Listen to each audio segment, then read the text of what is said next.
안녕하세요. 오늘도 사은살롱을 찾아주셔서 감사합니다. 저는 올해 32살, 결혼한 지 딱 6개월 만에 밴댕이 소갈딱지보다 더 속 좁은 남편과 이혼한 은하정이에요. 세상 좋아 보이던 남편의 겉모습 때문에 이혼했다고 지인들에게 말을 꺼냈을 때 처음 듣는 말이 뭐였는 줄 아세요? 너 뭐 잘못한 거 있어?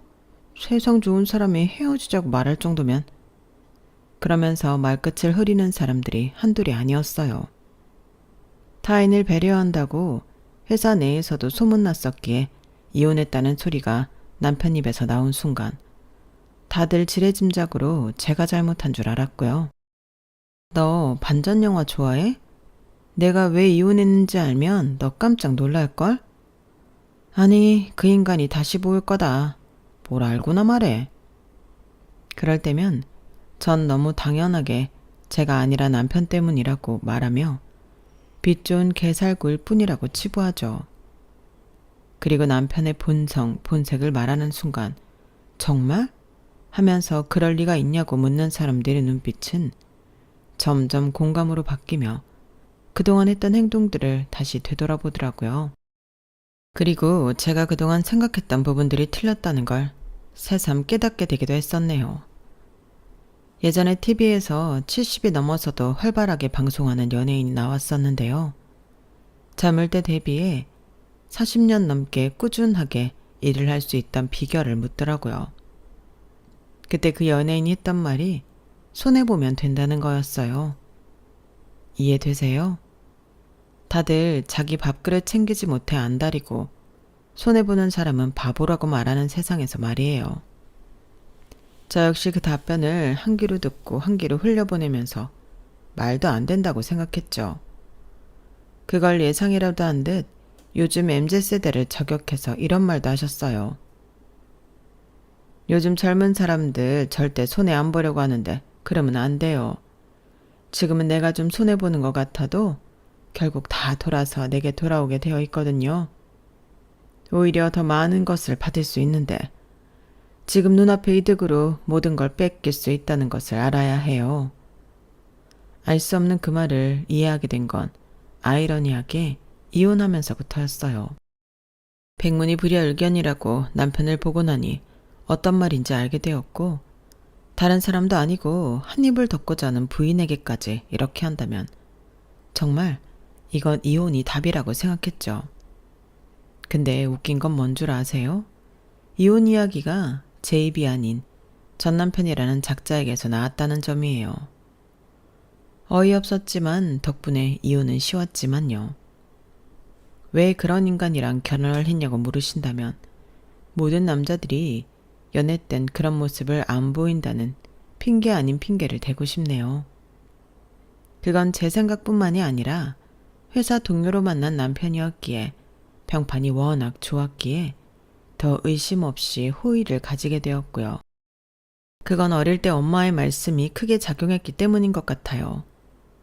엄마 아빠는 금슬이 정말 좋으신 부부였어요.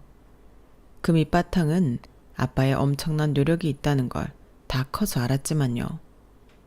아빠는 술을 드셔도 엄마랑 같이 집에서 이야기하며 마시는 정도였거든요. 항상 엄마와 함께하는 아빠 모습을 보며 자랐기에 가정이라는 건 항상 함께하는 거구나 막연하게 생각했죠. 장 보는 거, 산책하는 거, 영화 보는 거, TV 뉴스나 드라마 등 아빠가 일할 때 빼고는 항상 함께 하셨으니까요. 남자들은 밖으로 나가면 다 돈이야. 버는 건 한정돼 있는데 남 만나서 돈만 쓴다?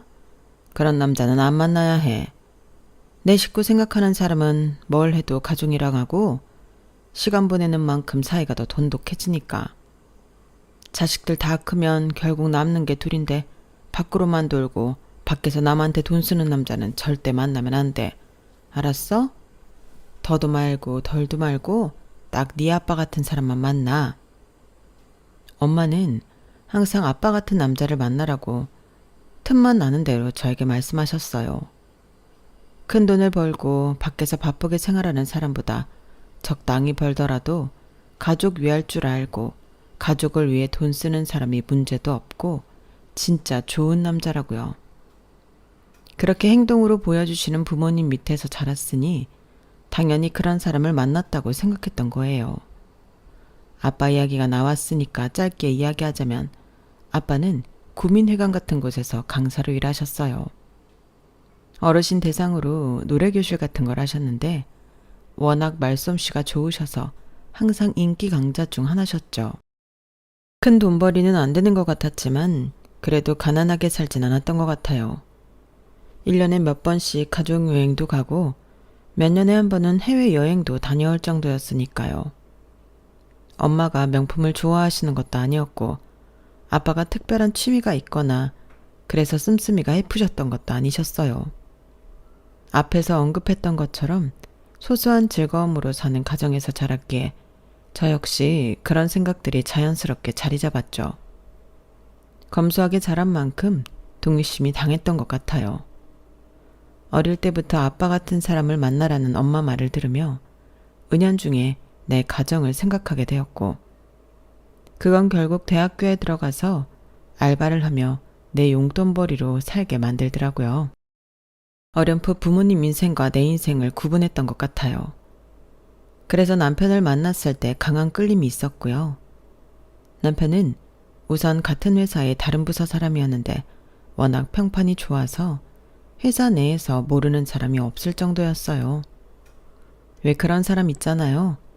서글거리고 배려의 아이콘이라 불려서 윗사람 아랫사람 다 좋아하는. 남편이 그런 사람이었거든요. 그러다가 회사 도서관에서 책을 빌리는 날 우연히 마주치면서 눈인사를 하게 되었어요. 저는 남편 소문을 듣고 어떤 사람이라는 걸 알고 있었고 남편은 저에 대한 소문을 듣지 못했지만 인원수가 50명 정도 되는 회사였고 둘 다 대리급이니 안면은 알고 있었거든요. 그런데 인연이 되려고 그랬는지 신기하게 책을 빌리고 반납하는 시간이 비슷해서 어느 순간부터 겹치는 날들이 많았어요. 일주일 중, 하루 중 그렇게 확률을 좁혀간다면 결코 쉬운 일은 아니잖아요. 또 뵙네요. 지난번 책 벌써 다 읽으셨어요? 네, 생각보다 재밌어서 금방 읽히더라고요. 와, 책 읽는 거 되게 좋아하시나 봐요. 꽤 두꺼웠는데. 두껍긴 한데 문체가 어렵지 않았어요. 술술 읽히던걸요. 소설책 좋아하시면 한번 보세요. 제법 재밌어요.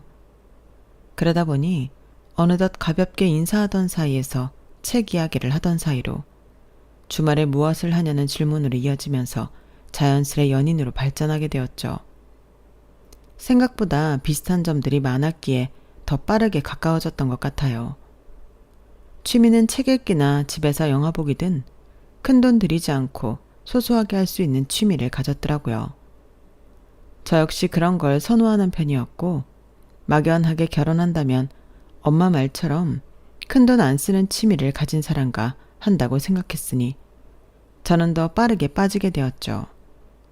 또 하나, 호감을 가게 만드는 건 술을 좋아하지만 흥청망청 마시는 스타일도 아니고 집에서 가볍게 한 잔 마시는 성향이었어요. 게다가 회사에서 평판이 좋은 게 더해지니 점점 더 그와 보내는 시간들이 좋아지더라고요. 회사 평판이 좋았던 건 소소한 것들이었어요. 물론 기본적으로 업무 처리 능력이 뛰어난 것도 있었지만 엘리베이터를 기다릴 때 항상 다른 사람들 먼저 타라고 잡아주고 자신은 마지막에 타는 것. 회식을 하면 앞에서 기다리고 있다가 안쪽부터 채우고 자신은 맨 마지막에 앉는 등 항상 타인을 배려한다고 매너 좋다고 평판이 정말 좋았던 거예요. 그런데 웃긴 건 그 모든 게 다 짜여진 각본이라는 점이에요. 제가 처음에 반전 이야기한 거 아시죠? 남들이 좋다고 봤던 이런 작은 부분들이 완전히 자기 편하자고 한 행동이었기 때문이에요. 저야 이혼까지 가면서 그 속내를 속속들이 알았으니 그런 행동들이 다 자기를 위한 행동이라는 걸 알지만 아직까지도 그럴 리 없다며 남편의 행동에 의미를 두는 회사 직원들이 있더라고요. 그래서 이렇게 사연으로 그 남자의 실체를 낱낱이 파헤쳐 주려고요. 우선 앞에 두 가지 일에 대한 반전을 알려드리면 엘리베이터를 잡아주는 건 맨 마지막에 타면서 자신이 문 앞 편한 자리를 차지하려는 속셈이었어요. 어떻게 아냐고요? 결혼 후엔 한 번도 저와 있을 때 그런 적 없거든요. 실제로 남편이 회사에서 문을 잡아주면 사람들이 남편 탈 때 오히려 더 안쪽으로 들어가면서 고마우니 자리를 더 만들어주려고 했고요.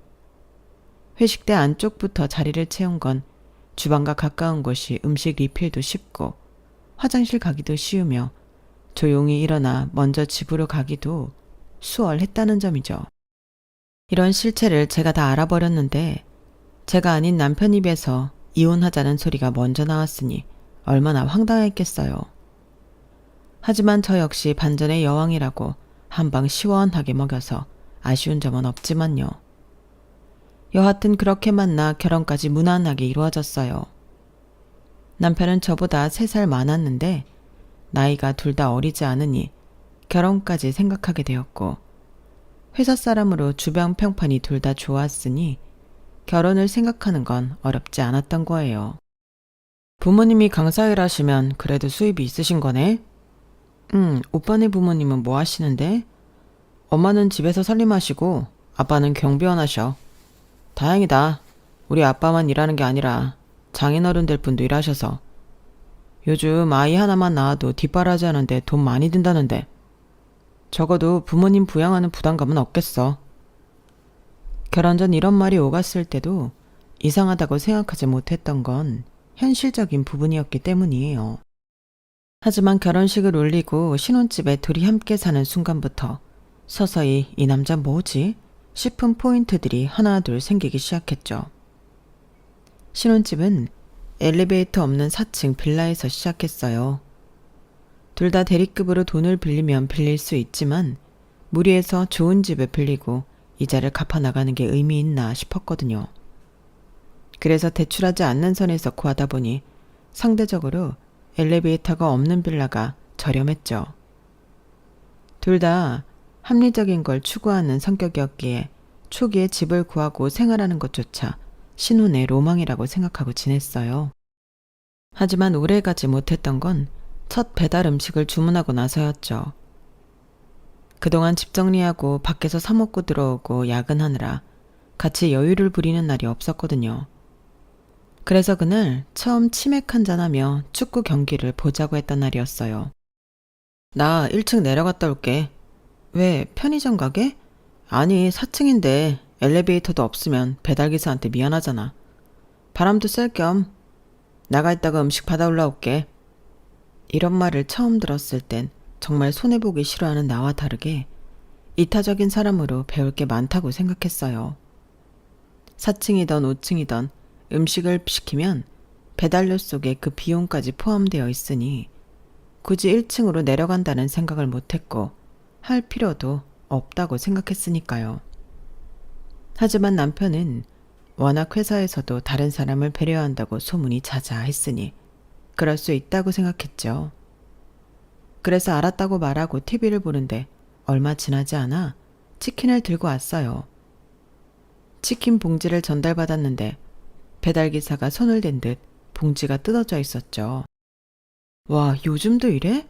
배달기사가 뭐 빼먹는다는 소리를 듣긴 했어도 내가 주문한 걸 먹는 것도 처음이네. 어디다 전화해야지? 가게? 배달업체?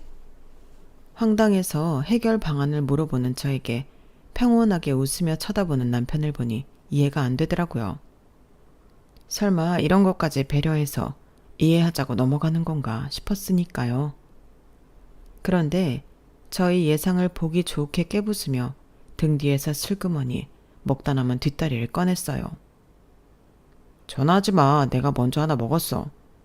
계단 올라오는데 냄새가 너무 맛있잖아. 그러면서 배시시 웃는데 그 모습이 귀엽게 느껴졌어요. 둘 다 양이 많은 게 아니라 저녁 식사 대신 치킨에 맥주 한잔 하려고 8시가 다 되도록 아무것도 안 먹은 상태였거든요. 그래서 기분 좋게 치킨을 뜯고 TV를 보며 시간을 보냈어요. 문제는 그게 한 번으로 끝나지 않았다는 점이에요. 피자 박스가 왜 이래? 설마 또 올라오다가 하나 먹은 거야? 오, 냄새가 너무 맛있잖아.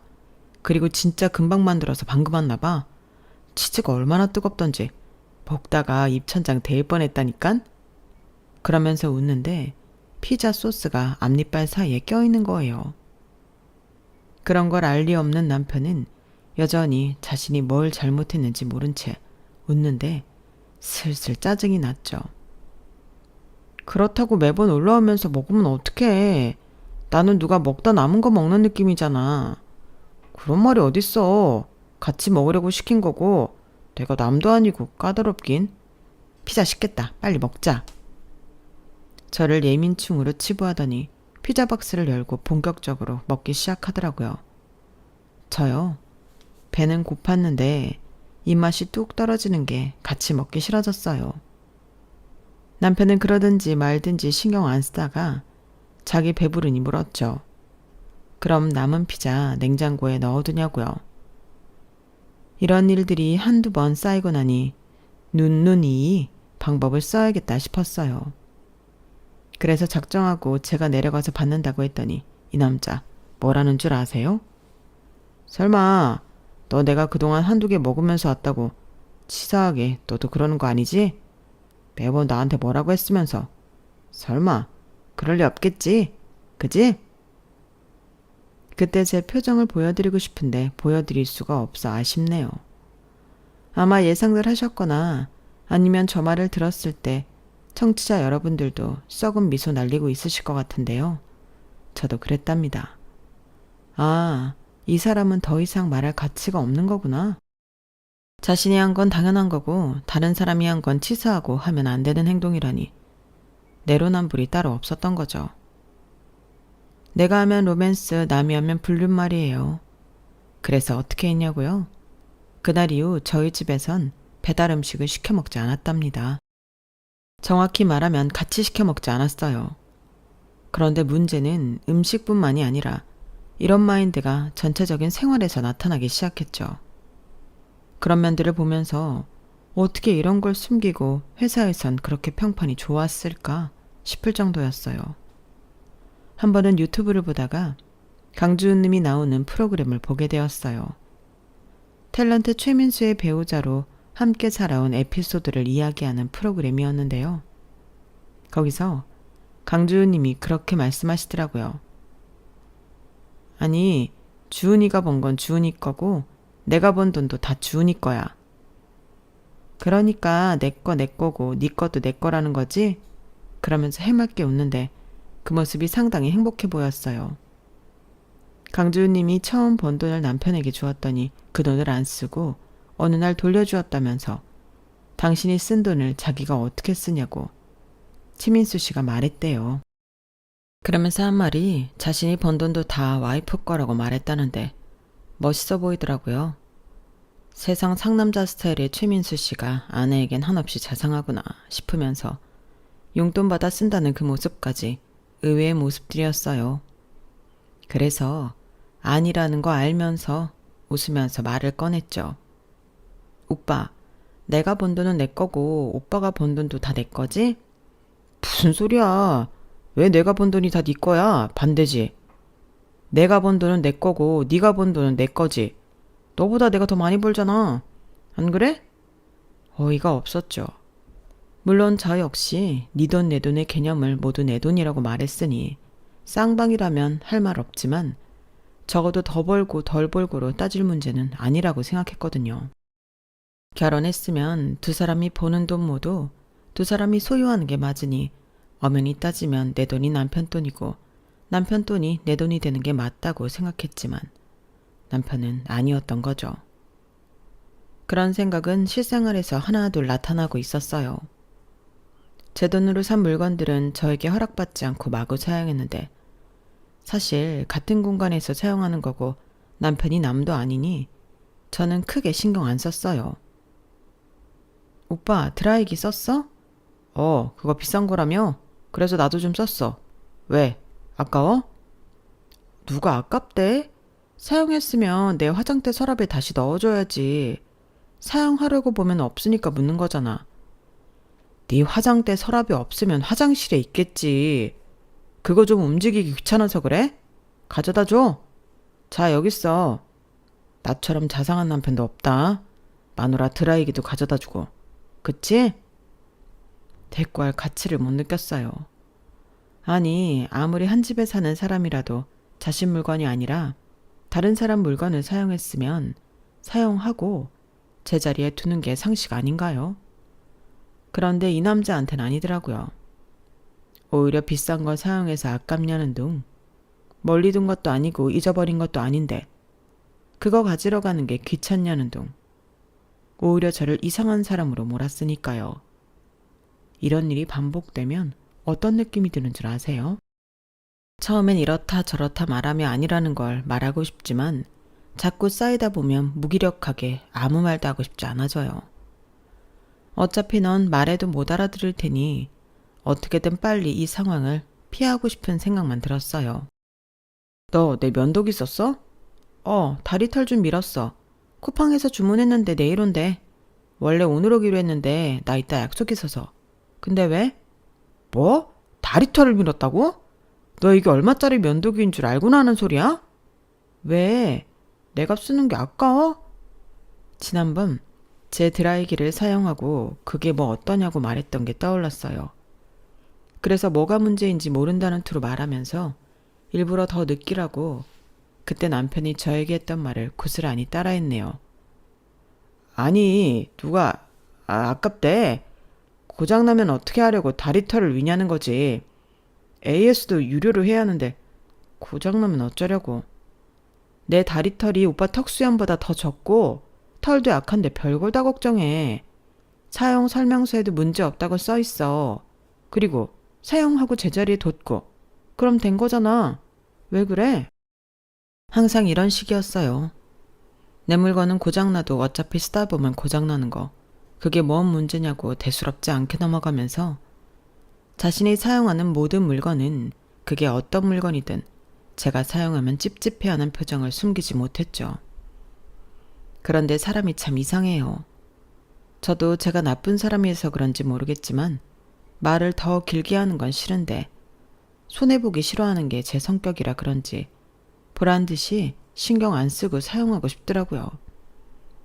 너도 하는데 나는 왜 못해? 이런 심리가 작용하기도 했고요.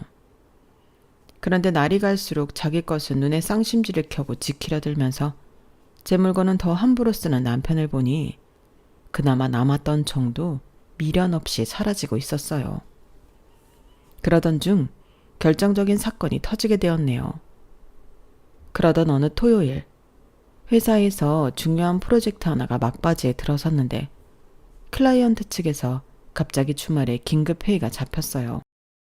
이번 주 월요일까지 최종 기획안 넘겨야 하는데 금요일에 와서 이것저것 수정 요청하고 주말에 회의 잡고.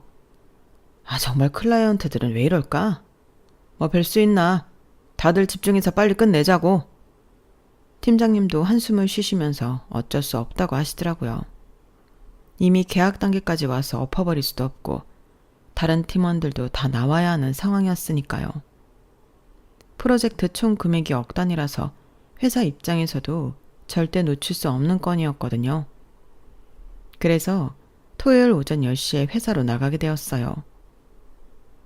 오빠, 나 회사 갔다 올게. 점심때쯤에는 끝날 것 같아. 남편은 침대에서 늘어져 있으면서 알겠다고 대답하더라고요. 그런데 회의가 시작되고 1시간쯤 지났을 때 제 핸드폰이 울렸어요. 동생 번호였는데 평소에 주말 오전엔 잠만 자는 애가 전화를 한다는 게 이상해서 급하게 받았죠. 언니, 나 지금 너무 아파. 배가 진짜 미치겠어. 어떻게 하지? 목소리가 떨리는 게 심상치 않았어요. 동생이 원래 아픈 걸 잘 참는 스타일인데 전화까지 할 정도면 정말 아픈 거구나 싶었거든요. 제 동생은 어릴 때 골절상을 입고도 괜찮다고 우기다가 병원에서 깁스를 한 적이 있을 정도로 웬만해서는 아프다는 소리를 안 하는 애거든요. 어디가 어떻게 아픈데? 언제부터? 새벽부터 배 오른쪽이 아프기 시작하더니 지금은 진짜 죽을 것 같아. 걷지도 못하겠어. 언니, 나 응급실 가야 할 것 같아. 엄마 아빠는 여행 중이니까 말하지 말고. 동생 목소리가 울먹울먹 하는데 저는 회의실에 있으니 큰 소리로 말할 수도 없고 정말 난감했어요. 회의실 밖으로 나가자니 지금 제 담당하는 파트를 논의하고 있는 중이었고 그렇다고 동생을 그냥 둘 수도 없는 상황이었죠. 팀장님께 상황을 설명드리고 나가려고 했는데 지금 가장 중요한 파트를 논의하는 중이라 1시간만 더 있어달라고 하시는 거예요. 그래서 급하게 남편한테 전화를 걸었죠. 사실 마음 한편으로는 미안한 기분이 들었어요. 요즘 집에서 자꾸 언성이 높아지는 일들이 있었는데 이런 부탁까지 해야 하나 싶었거든요. 하지만 동생이 정말 위험할 수도 있는 상황이라 어쩔 수 없었어요. 오빠 미안해. 은영이가 갑자기 배가 너무 아프다고 응급실 가야 할 것 같다는데 나는 지금 회의 중이라 못 빠져나가겠어. 미안하지만 먼저 병원 가서 동생 좀 봐줄 수 있어? 뭐? 처제가? 얼마나 아픈데? 전화 너머로 남편이 마지못해 침대에서 일어나는 모습이 머릿속에 그려졌어요. 다행히 거절하지 않고 바로 심각성을 인지하는 것 같았죠. 걷지 못할 정도래. 새벽부터 배 오른쪽이 아프다고 하니까 맹장일 수도 있어. 빨리 가줘. 내가 1시간 안에 회의 끝내고 바로 갈게. 그래 알았어. 처제한테 말해. 내가 지금 바로 간다고. 남편이 잠깐 뜸을 들이더니 의외로 흔쾌히 승낙해 주더라고요. 그 순간 정말 고마웠어요. 역시 급한 상황에는 남편이 있어서 든든하다는 생각이 들었거든요. 동생한테는 다시 전화해서 형부가 먼저 간다고 하고 저는 정신없이 회의에 집중하려고 노력했는데 계속 신경이 쓰이더라고요. 혹시 맹장이 터지면 어떻게 하나? 수술을 해야 하는 건 아닌가? 이런 생각들이 머릿속을 맴돌았어요. 회의 중에도 계속 핸드폰을 확인했는데 남편한테 연락이 없어서 더 불안했죠. 좋은 소식이면 바로 전화가 왔을 텐데 연락이 없다는 건 뭔가 심각한 상황인 건 아닌가 싶었거든요. 회의가 끝나자마자 급하게 병원으로 향했어요. 평소보다 운전도 빨리 했는데 신호등에서 멈출 때마다 시간이 너무 천천히 흘러가는 것 같았어요. 그런데 응급실에 도착해보니 남편이 수납창고에서 뭔가 절차를 밟고 있더라고요. 급하게 달려가서 동생 어디 있냐고 물어봤죠. 아, 왔어? 처제 지금 진료 끝나고 입원 수속하고 있어. 맹장염 초기래. 다행히 심하지 않아서 수술은 안 해도 되고 며칠 입원해서 약물 치료 받으면 된대. 그 말을 듣자마자 정말 안도감이 밀려왔어요. 수술까지 해야 하는 건 아니구나. 생각보다 심각하지 않구나 싶어서 다리에 힘이 빠지는 것 같았어요. 아, 다행이다. 정말 다행이야. 그런데 여기서 뭐해? 응급진료비 결제하고 있어. 입원비는 내일 입원실에서 따로 하면 되는데 응급실 진료비랑 각종 검사비가 20만 원 정도 나왔거든. 처제가 카드가 없다고 해서 내가 결제했어. 그제서야 생각해보니 저 역시 주차하고 급하게 나오느라 지갑을 안 가져온 거예요. 그런데 남편이 먼저 결제까지 해주고 동생 일을 봐주니 그래도 남편이 있으니 든든하구나 싶었죠. 다 지나고 보니 일부러 수납창고 사람들 들으라는 듯 자세하고 큰 소리로 말했다는 걸 알았지만 말이에요. 그런 이야기를 주고받는데 동생이 휠체어에 앉아서 나오더라고요. 얼굴이 창백하긴 했지만 아까보다는 훨씬 나아 보였어요. 언니 왔어? 나 형부 덕분에 살았어. 형부 아니었으면 진료비도 못 내고 진짜 큰일 날 뻔했어. 형부 진짜 고마워요. 동생이 남편 손을 꼭 잡으면서 진심으로 고마워하는 모습을 보니 저도 뭉클했어요. 평소에 무뚝뚝한 동생이 저렇게 감정 표현을 하는 걸 본 적이 거의 없거든요. 제 동생이 고맙다거나 미안하다는 말을 잘 안 하는 성격인데 정말 많이 무서웠나 보다 생각했네요. 형부, 돈은 제가 꼭 갚을게요. 정말 죄송해요. 구급차를 타고 오느라 지갑 챙길 겨를도 없이. 동생이 진짜 미안한지 눈물까지 글썽이는 걸 보니까 저도 코끝이 시큰해졌죠. 갚을 거 없다고 제가 말하려는데 남편이 먼저 말해버렸어요. 처제, 그런 걱정 말고 아픈 거 나 신경 써. 고작 20만 원 가지고 뭔 소리야. 형부가 그만한 능력도 없어 보여? 아프지나 마. 알았지? 남편이 동생 머리를 쓰다듬으면서 정말 다정하게 말하더라고요. 그 모습을 보면서 조금 쪼잔한 면이 있긴 해도 정말 가족에겐 한없이 따뜻한 사람이구나 싶었어요. 그동안 쌓았던 감정이 신기하게 가족한테 잘하는 모습을 보니 흐려지는 듯 했죠. 동생을 병실까지 데려다주고 간호사님께 주의사항을 들은 다음에 저희는 집으로 향했죠. 병실에서 나올 때까지도 남편은 정말 세심하게 동생을 챙기더라고요. 물 떨어지면 바로 채워주고 베개 높이도 조절해주고 말이에요.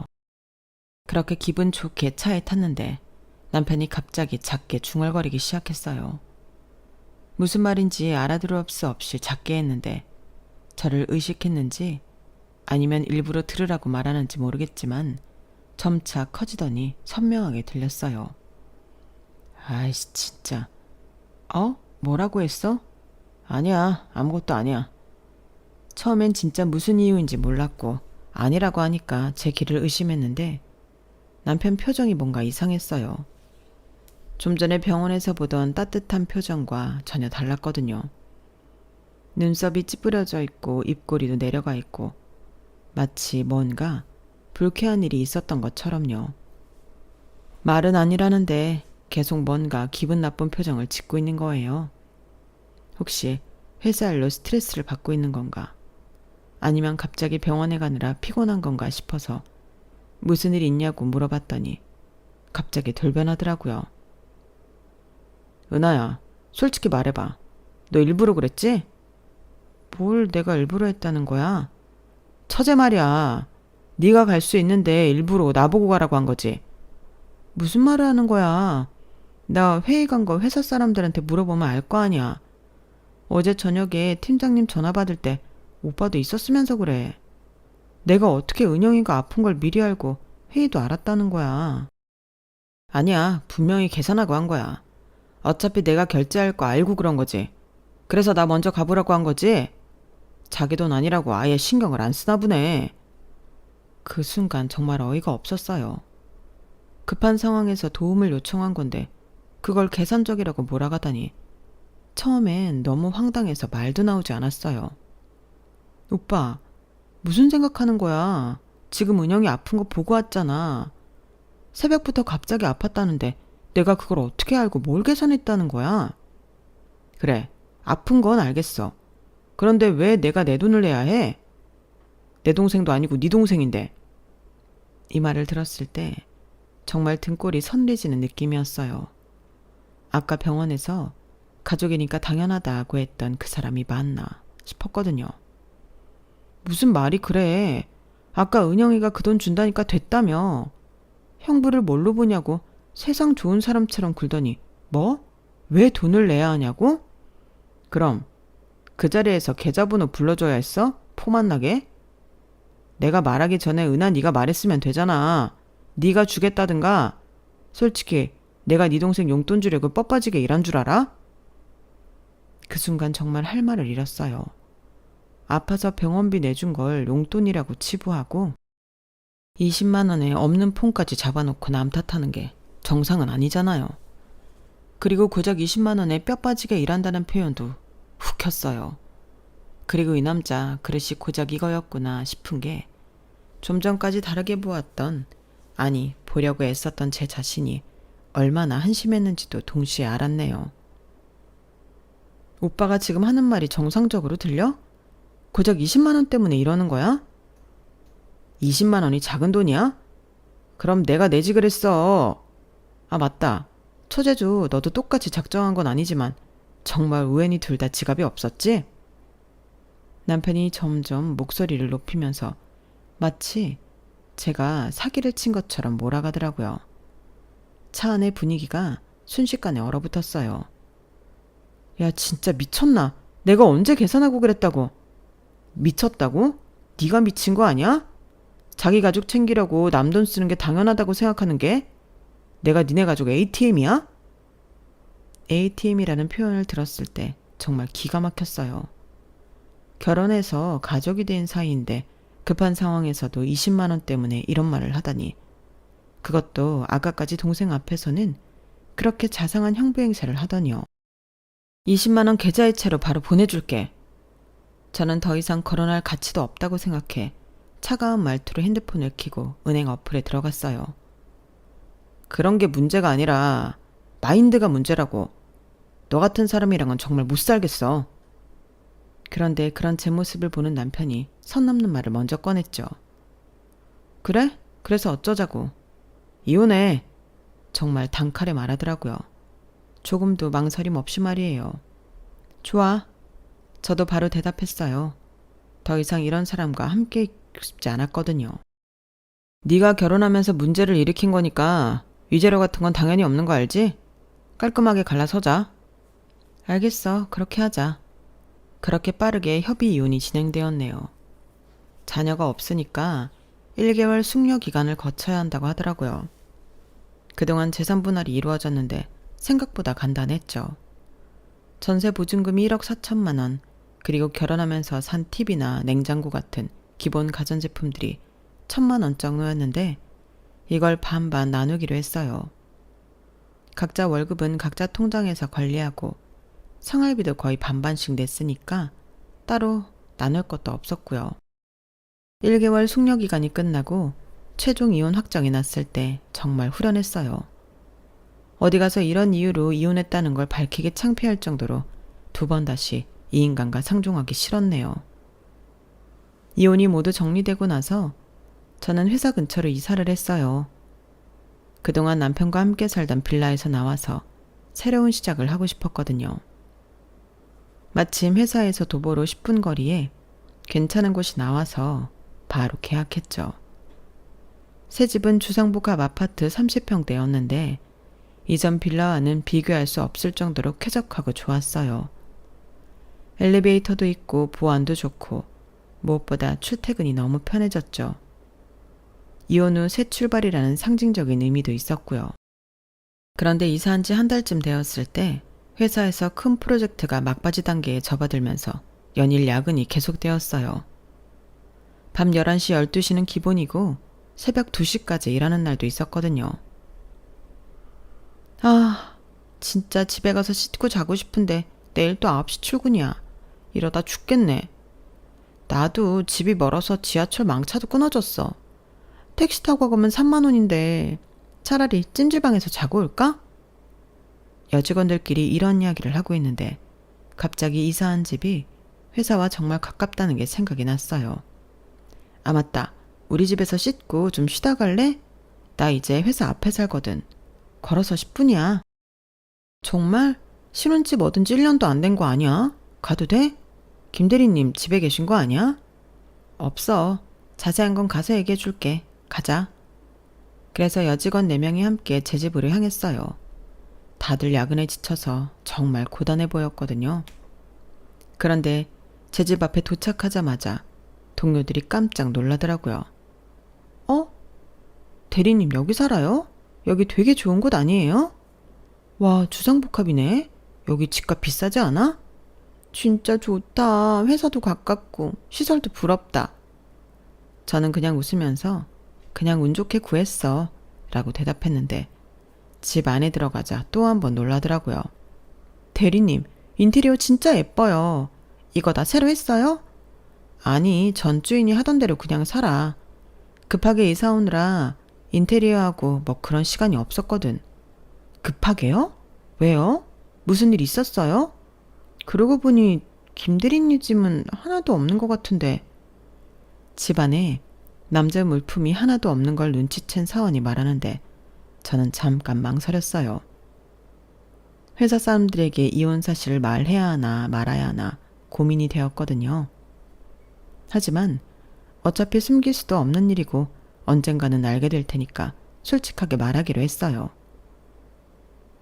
사실 나 이혼했어. 그래서 새로 이사 온 거야. 뭐? 이혼했다고? 정말요? 언제요? 왜요? 동료들이 일제히 놀라면서 질문을 쏟아내더라고요. 저는 간단하게만 설명했어요. 얼마 전에 협의 이혼했어. 성격 차이랄까. 뭐 그런 거야. 자세한 건 말하기 좀 그래. 아, 그랬구나. 힘들었겠다. 그래도 새 집도 되게 좋아 보여요. 다들 자세히 묻지 않고 이해해주는 분위기였어요. 그렇게 샤워도 하고 잠깐 쉬다가 다음날 출근했죠. 그런데 며칠 후 정말 예상치 못한 일이 벌어졌어요. 제가 사무실에서 업무를 보고 있는데 갑자기 전 남편이 회사로 찾아온 거예요. 은하야, 나 좀 보자. 사무실 입구에서 큰 소리로 제 이름을 부르는 바람에 사무실 전체가 다 조용해졌어요. 다들 무슨 일인가 싶어서 쳐다보고 있었죠. 뭐 하는 거야? 여기 회사인데. 저는 당황하면서도 최대한 조용히 말했는데 전 남편은 전혀 신경 쓰지 않고 계속 큰 소리로 말하더라고요. 야, 너 소문 좀 잠재워. 사실대로 말해. 네가 해명해 줘야 할 거 아니야. 무슨 소문? 무슨 말을 하는 거야? 내가 바람 피워서 위자료 많이 줬다고. 그래서 네가 좋은 집 샀다고. 이게 다 무슨 소리야? 그 순간 정말 어이가 없었어요. 무슨 말인지도 모르겠고 왜 갑자기 이런 소리를 하는지도 이해가 안 갔거든요. 나 그런 소리 한 적 없는데? 누가 그런 말을 했는데? 회사 사람들이 다 그렇게 말하고 다녀. 네가 집 보여주면서 위자료를 샀다고 했다며? 그제서야 무슨 일인지 알 것 같았어요. 며칠 전에 동료들이 제 집에 왔을 때 이혼 사실과 새 집을 보고 나서 뭔가 오해를 한 것 같았어요. 사무실 동료들이 하나둘씩 모여들기 시작했어요. 다들 수근거리면서 상황을 지켜보고 있었죠. 갑자기 좋은 집으로 어떻게 이사 갔겠어? 집들이 때 봐서 알잖아. 빌라에서 주상복합. 차이가 나도 너무 나잖아. 그래, 나도 들었어. 위자료 많이 받았다고. 바람만 핀 게 아니라 애를 숨겼다는 소리도 있던데? 이런 소리들이 여기저기서 들리기 시작했어요. 남자 직원들까지요. 전 남편은 더욱 흥분해서 목소리를 높였어요. 야, 네가 잘못해서 우리가 이혼한 거잖아. 왜 내가 바람 폈다고 거짓말을 해? 나 그런 말 안 했어. 그리고 당신이 먼저 이혼하자고 했잖아. 그럼 뭐야? 숨겨둔 남자라도 있었던 거야? 그렇지 않고서야 네 월급으로 무슨 수로 주상복합 30평에 살아? 돈 많은 남자 만났지? 사실대로 말해. 괜히 나만 이상한 사람 만들지 말고. 정말 기가 막혔어요. 자기가 20만 원 때문에 이혼하자고 해놓고 지금 와서 제가 바람을 폈다는 식으로 몰아가는 꼴이 우스웠죠. 주위에서 웅성거리는 소리가 점점 커졌어요. 그러게, 갑자기 좋은 집으로. 뭔가 있었나 보네. 조용히 해봐요. 당사자가 말하잖아요. 저는 더 이상 참을 수가 없었어요. 이런 식으로 오해받고 싶지 않았거든요. 다들 오해가 있으신 것 같은데 이 자리에서 진실만 말할게요. 그 집은 저희 아빠가 사주신 거예요. 뭐? 아버님이? 무슨 돈으로? 다른 사람은 속일 수 있어도 나는 못 속여. 말이 되는 소리를 해. 왜? 사람들 많은 데서 기둥서방이라도 붙잡았다는 소리 창피한 건 아나 보지? 전 남편이 믿을 수 없다는 표정으로 말을 잇지 못했어요. 저는 단호하게 말을 이어갔어요. 사실 아빠가 작곡가세요. 사무실이 순간 조용해졌어요. 다들 깜짝 놀란 표정으로 저를 쳐다봤죠. 작곡가? 네, 90년대부터 활동하신 작곡가세요. 히트곡이 한두 개 있긴 하지만 준히트를 친 곡들이 꽤 많아요. 특히 노래방에서 계속 불리는 곡들이 있어서 꾸준한 저작권료 수입이 있거든요. 전 남편의 얼굴이 점점 창백해지기 시작했어요. 그리고 CF 음악이나 드라마 OST도 많이 작업하셔서 다양한 루트로 수입이 발생해요. 저작권료라는 게 한번 만들어 놓으면 계속 들어오는 거잖아요. 오해하실까봐 오해 없으라고 자세하게 말하는 거니까 그냥 한 귀로 듣고 한 귀로 흘려주세요. 말도 안 돼. 그런데 왜 우리 결혼할 땐 아무것도 안 도와주시고 그 말을 지금 믿으라고? 남편의 말을 무시한 채 전 회사 사람들을 보며 계속 말을 이어갔죠. 제가 이혼한다고 하니까 아버지가 큰맘 먹고 사주신 거예요. 제가 잘 되길 누구보다 바라셨던 분인데 쪼잔한 남편 만나 동생 병원비 20만 원 낸 걸로 생색냈다는 이야기 들으시곤 어디 가서 기죽지 말고 살라고요. 주위에서 동료들이 웅성거리기 시작하더라고요. 작곡가라니 부럽다. 저작권료는 사후 70년까지 보호라는데 은들이 이제 돈 걱정 없겠네 등등. 좀 전까지 저희 결혼이, 이혼이 이슈였다면 이제 저희 아빠 직업이 이슈로 떠오른 거죠. 전 남편은 그 소리를 들으면서 점점 얼굴이 하얗게 변해갔어요. 그러더니 갑자기 다리에 힘이 풀렸는지 털썩 주저앉아 버렸죠. 그러더니 또 알 수 없는 말을 중얼거리고 있더군요. 말도 안 돼. 고작 20만 원 때문에 내가 내복을 쳤다니. 희미하게 들리는 전 남편의 말은 끝까지 이기적이고 치사한 전 남편다웠네요. 남편은 결국 회사를 그만두게 되었어요. 초반에 이야기했던 배려 있는 모습들이 사실은 이기적인 행동이었다는 게 밝혀지고, 제가 이혼한 진짜 이유도 회사 사람들이 알게 되면서 더 이상 설 자리가 없어진 거죠. 엘리베이터를 잡아줬던 것부터 회식 자리 등 사람들이 그동안의 남편 행동들을 다시 되짚어보기 시작했거든요. 한번 의심이 생기니까 모든 게 다르게 보이는 거예요. 그렇게 쌓아올린 이미지가 하루아침에 무너져 버린 거죠. 그 후 남편은 다른 회사에 이력서를 냈지만 남편이 하는 일이 좁은 바닥이라 한 달이 건너면 다 아는 사람들이에요. 소문이 이미 퍼져서 서류 전형에서부터 계속 탈락하고 있다고 하더라고요. 뼈 빠지게 번다던 그 20만 원도 이제 못 벌게 생겼어요. 인생 정말 아이러니하죠.